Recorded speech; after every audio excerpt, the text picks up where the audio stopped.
Yo guys, hello everyone. Welcome back again to Let's Crack Chemistry YouTube channel. This is Akshay Archak continuing with class 12 organic chemistry, haloalkanes, haloarenes. Okay, so anyone who is new to this channel, welcome everyone. Good evening or good morning. Whenever this video is uploaded, make sure you stay till the end of the video because it's going to be a very interesting new different kind of session. Okay, as all you all can see the first picture of some chemicals with some chemical compounds. This is the new channel for chemistry I have begun for those who fear of chemistry, who think that chemistry is a difficult subject. But no, I'm there to clear all your doubts, myths, etc. So we are dealing with haloalkanes, haloarenes chapter. Yesterday we spoke about Finkelstein reactions, Schwartz reaction. Okay, I have made a 11 to 12 minutes video on that. If you have missed it, I will give you the link of the video in the description box. Make sure you watch it to score maximum in chemistry in your board exams. Yesterday we discussed Finkelstein reaction and Schwartz reaction, that was halogen exchange reaction. Okay, today we will start with a new subtopic, that is physical properties of alkyl halides or physical properties of haloalkanes. First physical property is boiling point. The boiling point of haloalkanes increases as the length of the carbon chain goes on increasing. Okay, so as more and more you add up carbons atoms, like from 2 carbons to 3 carbons, 3 carbon to 4 carbons. Okay, as the parent carbon chain goes on increasing, the boiling point also goes on increasing. For example, ethyl fluoride, propyl fluoride and butyl fluoride. So here we can see that the halogen is same, fluoride. Okay, but what is increasing is ethyl, 2 carbon atoms, then propyl, 3 carbon atoms, and then butyl, 4 carbon atoms. Okay, so as your carbon chain length, parent chain length goes on increasing, okay, the boiling point also goes on increasing. Next, for branched isomers of alkyl halides, we all know what are isomers. Okay, they are the different forms of a single compound, okay, which have different representation, different structural formula, but the physical and the chemical properties remain same. Okay, the chemical properties remain same.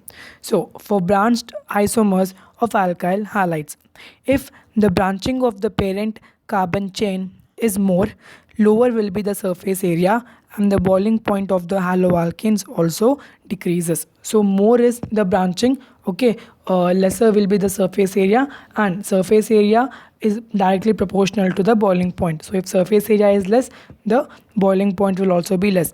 You can see the note I have written, branching also always decreases or reduces the surface area of the carbon chain. Okay, more is the branching, okay, lesser will be the surface area. This is very important point we should know. Questions come in board exam, they will give you some compounds and they will ask you to arrange in the increasing order of boiling point or decreasing order of boiling point. Okay, I have taken a question in the next slide, we'll see. So whenever the branching increases, the surface area always decreases, and once the surface area decreases, the boiling point also decreases. Okay, I haven't included for aryl halide, that is for benzene compounds, because they follow the same order. Okay, the same concept is applied, the same trend. Okay, as the carbon chain increases, the boiling point increases. Okay, and as the branching increases, the surface area will decrease, and thus the boiling point will also decrease. Okay, so the same ditto thing is applicable for your benzene compounds also. Let's move ahead. Next physical property is density. Okay, density, you know, mass per unit volume is a general formula. So let's see what happens with density. The density of the haloalkanes increases as the number of carbon atoms increases, and the density also increases as the mass of the halogen atom increases.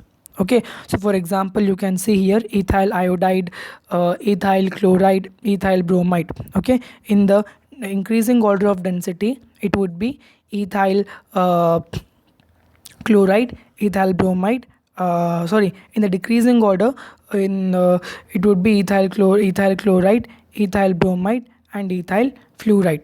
Okay, so if this question comes, like arrange in the increasing order ethyl iodide, ethyl chloride, and ethyl bromide. Okay, so how will you arrange it? In the increasing order, you will take ethyl fluoride, ethyl chloride, and ethyl bromide. In the decreasing order, okay, it would be ethyl iodide, sorry, ethyl bromide, then ethyl chloride, and ethyl fluoride. So here you can see the alkyl part is same, okay, but what is happening? Chlorine, then bromine, then fluorine. So bromine is the highest denser, okay, more, it's a very bulky group, whereas chlorine and fluorine are not so bulky group. So as you go down the halogen series from fluorine to chlorine, chlorine to bromine, bromine to iodine, what is going to happen is your density is going to increase. Okay, this picture which I have taken is from your NCERT class 12 organic chemistry textbook, second part. You can see, okay, here they have taken propyl, I took ethyl, so propyl chloride,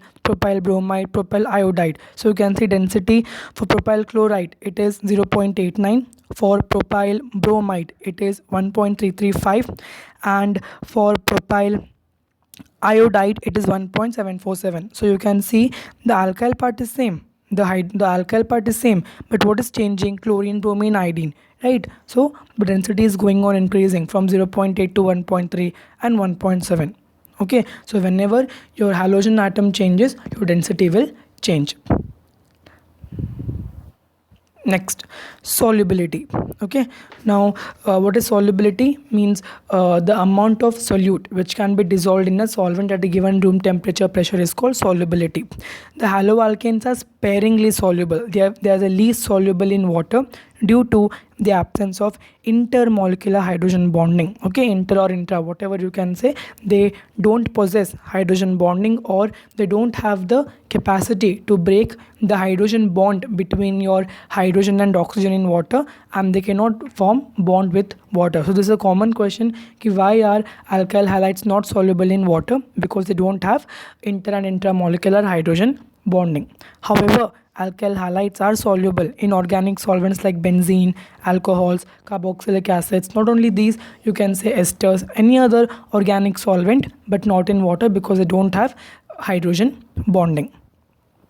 Okay, so this question, in-text question 10.6 is very important. In fact, all your back exercises questions, solved questions in NCERT, in-text unsolved questions are very important for board exams. Conversions, name reactions will come from these. So you can try this question on your own. This is the first try self question, and let me know the answer in the comment section below. Okay, a heart will be given from my side to whoever answers this question. So anyone who's watching till this video, please make sure you watch the video till the end and let me know the answer of this video, this question, in the comment section below.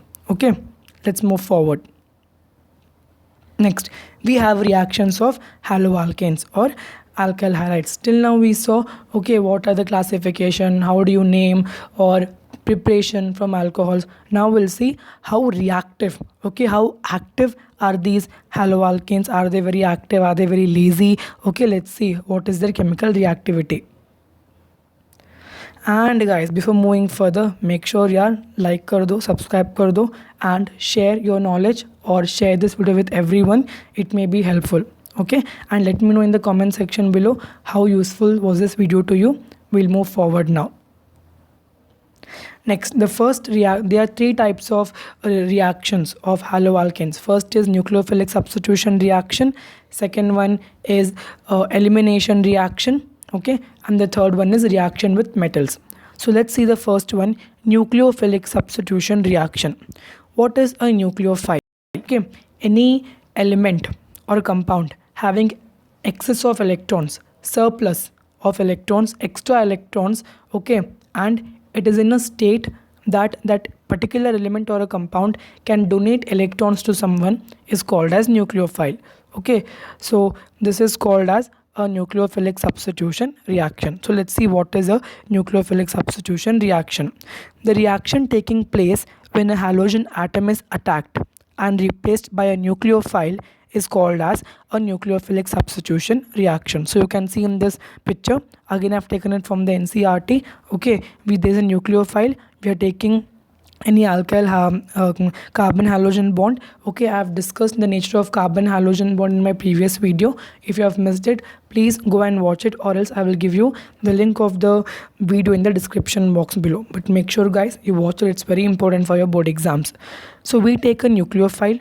You know the carbon has positive charge, halogen having negative charge. So this nucleophile which is there, it is going to attack on this carbon. Okay, this nucleophile is going to attack on this carbon, and now this carbon is already forming, okay, 4 bonds.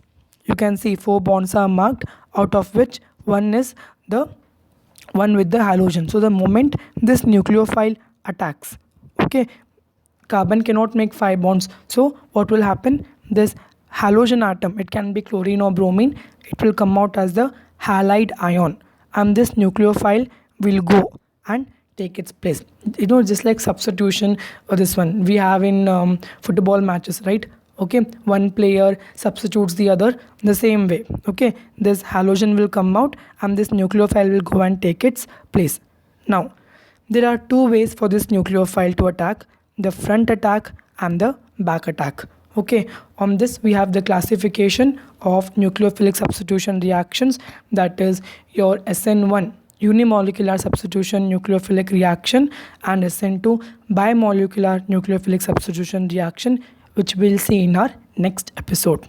Let's move further.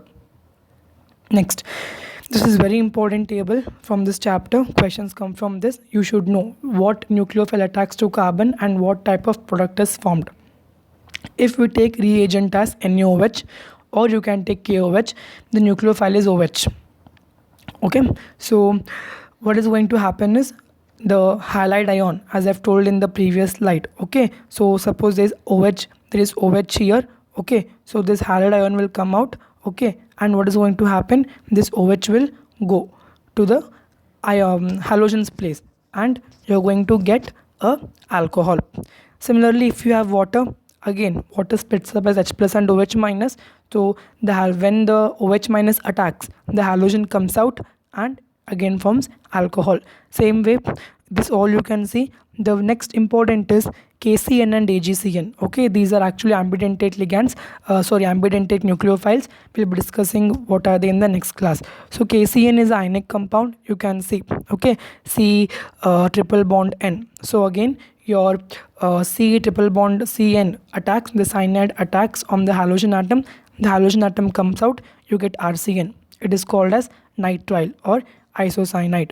Okay, similarly you can see we have 4KNO2, AgNO2, RCOOAg, LiLH4. This is again very important. Whenever to a halogen to a alkyl halide your LiLH4 attacks, you get a hydrocarbon. LiLH4 is a very strong reducing agent. Okay, the next is RM. Okay, similar to your Grignard reagents, we'll see further in the next episode. So that's it everyone. Okay, if you like this video, please hit the like button, share and subscribe to the channel, and stay tuned for more such amazing contents. Bye guys, bye everyone.